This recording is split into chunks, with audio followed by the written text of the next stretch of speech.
Hey guys, it's Greg from GWA Auto Parts, and today we're here with the AC climate control replacement panel that fits a variety of GM vehicles, mainly from 1996 to about 2002, depending on the specific vehicle. And you can check the product page for the exact details, but mainly vehicles like the Chevrolet C1500 pickup, also known as Silverado, the Suburban, Tahoe, as well as the GMC Yukon. So let's take a look at this control panel here. So this is the entire replacement control panel. Includes the actual mechanism for changing the fan speed, for changing temp, as well as changing the airflow position.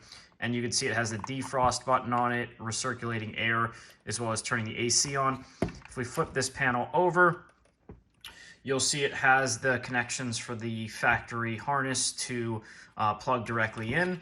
And this part's going to be a direct replacement for the factory unit and is actually not going to require any sort of programming when you install it. If you guys have any questions about this control panel, if it fits your vehicle or anything to do with the installation, please feel free to reach out to us. We'll be glad to help.